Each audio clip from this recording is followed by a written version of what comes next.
किला है जो वहां पर उनका जन्म हुआ था, जिसे आज पुणे के नाम से जाना जाता है। उनके पिता का नाम शहाजी भोसले और माता का नाम जीजाबाई था। हर एक बच्चे का प्रथम गुरु उसकी माँ होती है। जीजाबाई भी शिवाजी की प्रथम गुरु और मार्गदर्शक रही। उन्होंने अपने बच्चे में वो संस्कार भरे जो एक महान योद्धा को कहलाए।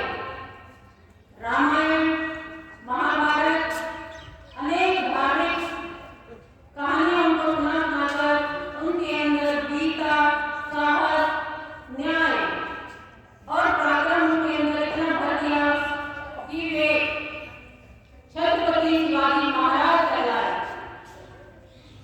नाम तो उनका शिवाजी शहाजी भोसले था। अब छत्रपति और महाराज की उपाधियां को कैसे मिली? प्यारे बच्चों, मुगलों से वो तंग आ गए थे। उनका अपना कोई राज्य नहीं था। मराठों के पहले शासक थे वो।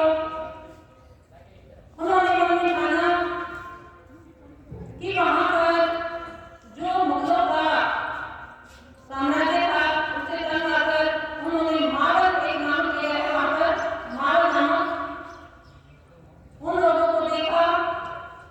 कुछ समय के बाद पता लगा इन लोगों में शक्ति तो पूरी है, ताकत है उनके अंदर, बल है, लेकिन लीडरशिप की कमी है। शिवाजी महाराज